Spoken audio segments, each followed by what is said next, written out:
ചേട്ടാ ഇത്? ചേട്ടനെ ആരെങ്കിലും പിടിച്ച് തല്ലിയോ? ഇനി അതോടെ ബാക്കിയുള്ളൂ. ഇവിടെ നാട്ടുകാർക്ക് മുഴുവൻ നട്ടഭ്രാന്താണെന്നാ തോന്നുന്നത്. വെറുതെ ട്രെയിനിൽ കയറാനും ഇറങ്ങാനും ആളുകൾ ഉണ്ടാക്കുന്ന തള്ളു കണ്ടാലേ ഇന്നൂടെ ലോകമുള്ളൂ എന്ന് തോന്നും. ഈ അഡ്രസ്സും കൊണ്ട് അന്വേഷിച്ച് ഞാൻ രാത്രി മുഴുവൻ കറങ്ങി നടന്നു. ഞങ്ങൾ കഴിഞ്ഞ ആഴ്ച വീട് മാറി. ഇത് തൽക്കാലം 2-3 മാസത്തേക്കാ. അത് കഴിഞ്ഞാൽ കോട്ടേഴ്സിലേക്ക് മാറും. രവിയേട്ടൻ ഓഫീസിൽ പോയ? ഇല്ല, ഉള്ളിലുണ്ട്. റെഡിയാവുക. എന്റെ എഴുത്ത് കിട്ടിയില്ലേ? ഉവ്, എഴുത്തൊക്കെ കിട്ടി. പക്ഷേ മൂപ്പർക്ക് അനക്കൊന്നുമില്ല. ഇനി ബാക്കി ഞാൻ പറയാം. നീ ഇങ്ങോട്ട് വന്ന അതേ തീവണ്ടി 2:30 നാട്ടിലേക്ക് മടങ്ങിപ്പോ. പെട്ടെന്ന് ചെന്നാ ടിക്കറ്റ് കിട്ടാൻ വലിയ തിരക്കുണ്ടാവില്ല കുഞ്ഞളിയാ. ഇത്രയും ദൂരം സഞ്ചരിച്ചു വന്നിട്ട് അപ്പോട്ടിനൊന്ന് ക്ഷീണം മാറ്റി നാളെ പൊയ്ക്കോട്ടെ രവേട്ട. ആണോ? എന്നാ നീ ചെന്ന് കുറച്ച് എണ്ണയും കുഴമ്പും ഒക്കെ എടുത്തു വെച്ച് കൊടുക്ക് പൊന്നാങ്ങളേക്ക്. മൂപ്പര് ഉണ്ട് കുളിച്ച് സുഖമായിട്ട് കുറച്ച് ദിവസം ഇവിടെ താമസിക്കട്ടെ. എണ്ണയും കുഴമ്പൊക്കെ തേച്ച് അളിയാൻ കുളിച്ചാ മതി. നീ ഇതൊന്ന് ഒപ്പിട്ട് തന്നാ മതി, ഞാൻ പൊക്കളാം. കൊട്, എന്നെ നോക്കണ്ട, നന്നായിട്ടൊരു ഒപ്പിട്ട് കൊട്. അളിയൻ കൊണ്ടുപോയി വിക്കട്ടെ സുഖമായിട്ട് തറവാട്. രവിയേട്ടാ, ഞാൻ വിശദമായിട്ട് രവിയേട്ടൻ എല്ലാം എഴുതിയിരുന്നു. അങ്ങേരോട് ബാങ്കിൽ നിന്ന് 4 ലക്ഷം മോഷ്ടിക്കാൻ ഞങ്ങൾ ആരും പറഞ്ഞില്ല. രവിയേട്ടാ, ദൈവദോഷം പറയരുത്. ബാങ്കിൽ അച്ഛന്റെ കൗണ്ടറിൽ നിന്ന് ആരോ കണക്ക് തെറ്റിച്ചെഴുതി 4 ലക്ഷം കാണാതാക്കി. അച്ഛൻ മോഷ്ടിച്ചെങ്കിൽ ആ പണം എവിടെ? ആ പണം ഉണ്ടായിരുന്ന അച്ഛൻ സ്വന്തം വീട് വെക്കാൻ തയ്യാറാവോ? അതൊക്കെ തന്റെ അച്ഛന്റെ അടവാ. പണം മോഷ്ടിച്ചിട്ടില്ല എന്ന് മറ്റുള്ളവരെ ബോധ്യപ്പെടുത്താനുള്ള അടവ്. രവിയേട്ട ഇത്ര ദുഷ്ടനാണോ? ഞാൻ ദുഷ്ടനായതുകൊണ്ടാണ് നിന്റെ പെങ്ങളെ ഞാൻ ഇപ്പോഴും പോറ്റുന്നത്. പാടം തരാം, പറമ്പ് തരാം, പൊന്ന് തരാം എന്നൊക്കെ പറഞ്ഞ് മോഹിപ്പിച്ചിട്ട്. അതൊന്നും ചുമ്മാ പറഞ്ഞതായിരുന്നില്ല. ഇങ്ങനെ ഒരു കേസ് ഇടുത്തി പോലെ തലേ വന്ന് വീഴുന്ന ആരെങ്കിലും വിചാരിച്ചോ? നീ കൂടുതൽ സംസാരിക്കണ്ട. വീട് തൽക്കാലം അങ്ങനെ വിൽക്കണ്ട. ഇവിടെ ഒപ്പിടുന്ന പ്രശ്നവുമില്ല. പണം കൊടുത്തില്ലെങ്കിൽ അച്ഛന് ജയിലിൽ കിടക്കേണ്ടി വരും. കിടക്കട്ടെ. ജയിലിൽ ഇപ്പം നല്ല ഭക്ഷണമാണ് കൊടുക്കുന്നത്. ഫാൻ, TV, എല്ലാ സൗകര്യങ്ങളും ഉണ്ട്. പിന്നെ അല്ലാതെ എന്ത് പറഞ്ഞാലും ഇത് ഒപ്പിട്ട് വാങ്ങിക്കാതെ എനിക്ക് ഇവിടുന്ന് പോകാൻ പറ്റില്ല. നാട്ടിൽ നിന്ന് വന്ന് തെണ്ടി തിരിഞ്ഞു നടക്കുന്ന എത്രയോ പേര് ഈ സിറ്റിയിലുണ്ട്. വേണമെങ്കിൽ നിനക്ക് തണ്ടാൻ അടുക്കളയിൽ നിന്ന് ഒരു ചട്ടിയോ ചിരട്ടയോ ഞാൻ എടുത്തു തരാം. അങ്ങനെയാണ് വിധിയെങ്കിൽ ചട്ടി ചിരട്ടൊക്കെ എനിക്ക് വെളിയിലും കിട്ടും. എന്നാ ചെല്ല്, നേരം കളയാതെ ചെന്ന് തെണ്ട്. രവേട്ട, ആവശ്യമില്ലാത്ത കാര്യങ്ങളൊന്നും സംസാരിക്കണ്ട. ആജ്ഞയാണോ? എണ്ണം ഉണ്ടെങ്കിൽ നീയും കൂടി ഇറങ്ങി ചെല്ലടി. വേണ്ട മിനി, നിങ്ങൾ തമ്മിൽ വഴക്കിടണ്ട. തെണ്ടിയിട്ടായാലും മോഷ്ടിച്ചിട്ടായാലും അച്ഛനെ രക്ഷിക്കാനുള്ള വഴി കാണാതെ ഞാൻ ഇവിടുന്ന് മടങ്ങിപ്പോവില്ല. പക്ഷെ ഒന്ന് ഞാൻ തീർത്ത് പറഞ്ഞേക്കാം, ഇനി തന്റെ ഔദാര്യത്തിന് വേണ്ടി ഞാൻ ഈ പടി ചവിട്ടില്ല. നീ പോയി കാപ്പി എടുക്കടി.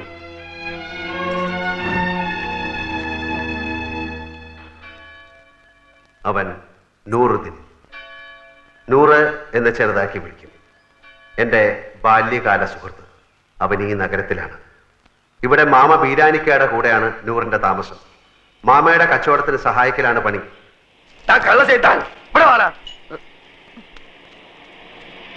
എന്താ മാമ?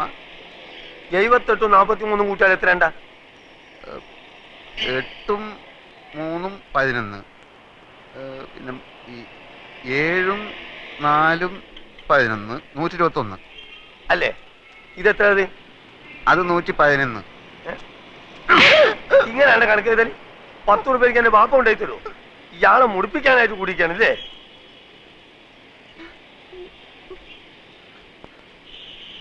ഈ എന്താണ്ട് കുന്തം മുണിക്കമായിരിക്കണേ? അന്റെ മൂന്ന കാണാനല്ലേ എരപ്പ ആൾക്കാർ വന്നിക്കണേ. പോയി പണി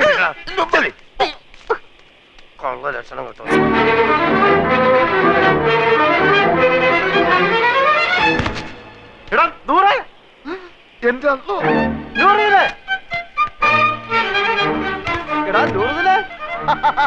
എനിക്കറിയാം നീ സ്റ്റേഷനിൽ വന്ന കാണും തിരക്കിനിടപെട്ട് വട്ടം കറങ്ങിണ്ടാവുന്ന. ഞാനും നിന്നെ പരിധി എവിടെ കാണാൻ? നിന്റെ ഈ മുടിഞ്ഞ കട കണ്ടുപിടിക്കാൻ ഞാൻ എവിടെയൊക്കെ അന്വേഷിച്ച്. നീ നിങ്ങൾക്ക് കുടിക്കാൻ എന്ത് ജ്യൂസാ വേണ്ടിയത്? ഗ്രേപ്പ്, പൈനാപ്പിൾ, ഓറഞ്ച്, മാംഗോ, സാത്തുകുടി? ഇനി എനിക്ക് എന്തിനാടാ ജ്യൂസ്? നിന്നെ കണ്ടപ്പോ തന്നെ എല്ലാ ജ്യൂസും ഒരുമിച്ച് കുടിച്ച പോലെ ആയില്ലേ? എവിടെ നിന്റെ അർത്ഥ കൈക്ക് ഉപ്പ് തേക്കാത്ത മാമ? നിന്റെ കട കൊള്ളാമല്ലോ. നിന്റെ മാമ തട്ടിപ്പോയാല് പിന്നെ ഈ കട നിനക്കായിരിക്കും അല്ലേ? ധാരണ്ട് ഞമ്മക്ക് അറിഞ്ഞൂടാ. നിനക്ക് എന്നെ മനസ്സിലായില്ലേ? എടാ, ഒരു ബെഞ്ചിലിരുന്ന് പഠിച്ച് ഒരു പാത്രത്തിലുണ്ട് ഒരു സിനിമ 3-4 പ്രാവശ്യം ഒരുമിച്ച് കണ്ടേടാ. നിനക്ക് എന്നെ മനസ്സിലായില്ലടാ. കാള് തെറ്റി. പടച്ചോരാണ് മാമ, ഞമ്മക്ക് ഈ ചെയ്താൻ അറിഞ്ഞൂടാ. അറിഞ്ഞുകൂടാത്തവനാണെങ്കിൽ എങ്ങനെയാണ് അർത്ഥമായി ഇപ്പൊക്കെത്താളെ എന്റെ മാമ നാട്ടുകാർ പറഞ്ഞു കൊടുത്തായിരിക്കും. അതെ, ഒന്ന് വന്നാട്ടെ. വരീ. അതെ, ഈ ചെക്കന്റെ പേര് 100 എന്നാണ് ആൾക്കാരെ പറഞ്ഞത്. അതാരെങ്കിലും പറഞ്ഞു തരണം. ഇമാതിരി മുമ്പിലായക്കാരെ ഞാൻ ദിവസേന കാണുന്നുണ്ട്. ഞാൻ അങ്ങനത്തെ ആളൊന്നുമല്ല. ഇതൊക്കെ ചോദിക്കാൻ നിങ്ങളാരാ? നിന്റെ പേര് എനിക്ക് ആരും പറഞ്ഞു തന്നില്ലേ? നിങ്ങളുടെ പേര് പറഞ്ഞിട്ട് എനിക്ക് എന്ത് കാര്യം? കാര്യം തന്നെ എനിക്ക് പറയുമ്പോ കേക്കാം. നീ ഇപ്പൊ പറഞ്ഞില്ല അടുത്തേക്ക് ഇപ്പൊ കേൾക്കാത്തൊരു മാമനെ പറ്റി ആ മാമാണ് ഈ മാമ. അയ്യോ മാമ സോറി മാമ, ഞാൻ അങ്ങനെ ഉദ്ദേശിച്ചൊന്നും പറഞ്ഞല്ല, ഞാൻ ചുമ്മാ പറഞ്ഞ നിർത്തണം നമുക്ക്. ഈ എന്താ നമ്മളെ മാമാന്ന് വിളിക്കണേ? എന്റെ അമ്മ എന്താ നമ്മളെ പെങ്ങളച്ചാ?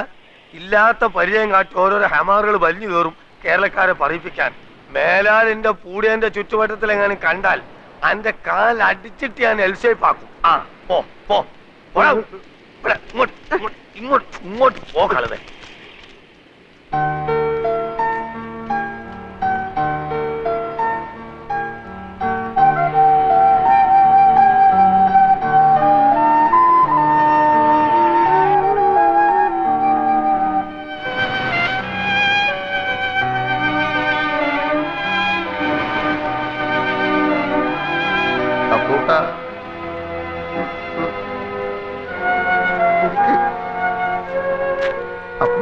ഈ കടപ്പുറം നിന്റെ തറവാട്ട് വകയൊന്നുമല്ല.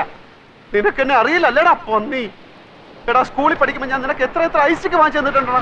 എടാ എല്ലാ കണക്ക് പരീക്ഷയ്ക്ക് നീ എന്റെ പേപ്പർ കോപ്പി അടിച്ചല്ലേടാ ജയിച്ചത്. എടാ 8ാം ക്ലാസ്സിൽ പഠിക്കുമ്പോൾ ഹൈമാവതിയുടെ ചോറ് കട്ട് നിന്നതിനെ നിന്നെ സ്കൂളിൽ സസ്പെൻഡ് ചെയ്തപ്പോൾ ഞാനല്ലേടാ കുറ്റം ഏറ്റെടുത്ത് നിന്നെ രക്ഷിച്ചത്. പറയടാ കഴിഞ്ഞ എന്ത് കഴിഞ്ഞാന്ന് പറഞ്ഞു കഴിഞ്ഞോന്ന് കഴിഞ്ഞെങ്കിൽ ഞമ്മക്കും ചിലത് പറയാനുണ്ട്. എനിക്ക് കേൾക്കണ്ട. എന്നാ ചെവി പൊത്തിക്കള. പലിശക്ക് പണം കൊടുക്കുന്ന മാമാന്റെ ആട്ടും തുപ്പ് സഹിച്ചിട്ട് നമ്മളിവിടെ കയ്യ. എന്തിന്? മൈമുനേനെ മറ്റാരും തട്ടിക്കൊണ്ടുപോവാതിരിക്കാൻ വേണ്ടി.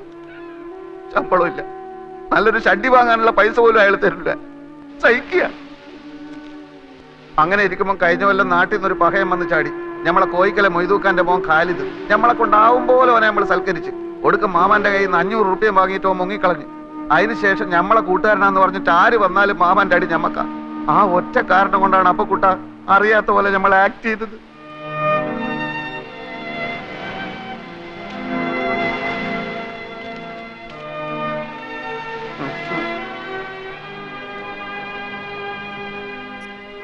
എന്നാലും ഒരെന്നാലുമില്ല. എന്റെ ഈ വിഷമം മാറണമെങ്കിൽ നീ എനിക്ക് ചില സഹായങ്ങൾ ചെയ്തു തരണം. അടച്ചോനെ എന്ത് സഹായം? അച്ഛന്റെ കേസിന്റെ കാര്യം ഞാൻ എഴുതിയിരുന്നല്ലോ. ആ പെൻഷൻ വരെ അവർ പിടിച്ചു വെച്ചു. ഇളയ പെങ്ങളാണെങ്കിൽ മെഡിസിൻ 3ാം വർഷമാണ്. കേസും ഫീസും ചെലവും നടത്തി ഒരു വഴിയാധാരത്തിന്റെ വക്കിലാണ് ഞാൻ. വീട് വിൽക്കാൻ നോക്കിയപ്പോൾ ഇവിടുത്തെ അളിയെ സമ്മതിക്കുന്നില്ല. നാട്ടിൽ ചെന്ന കടക്കാരെല്ലാം കൂടെ എന്നെ എടുത്തിട്ടിരിക്കുന്നു. ഈ അവസ്ഥയിൽ എനിക്ക് എന്ത് സഹായമാണ് വേണ്ടതെന്ന് നിനക്ക് ഊഹിച്ചൂടെ? ഊഹിക്കാം. ആദ്യം കിടക്കാനൊരു സ്ഥലം, അതെ, പിന്നെ ഒരു പണി. അതെ, രണ്ടും നടക്കൂല. നൂറേ മോനെ അപ്പക്കുട്ട, നമ്മള് തലയായിക്ക് നേടിയാന്ന് അറിയാം നിനക്ക്? ഇത് അങ്ങോട്ട് നോക്ക്. ആ ജ്യൂസ് കടയുടെ പിന്നിലൊരു മറയുണ്ട്. അവിടെയുള്ളൊരു ബെഞ്ചിലാണ്. നല്ല വീതിയുള്ള ബെഞ്ചാണോ? ബെഞ്ചിന് വീതി ഉണ്ടോ ഇല്ലയോ എന്നുള്ളതല്ല പ്രശ്നം.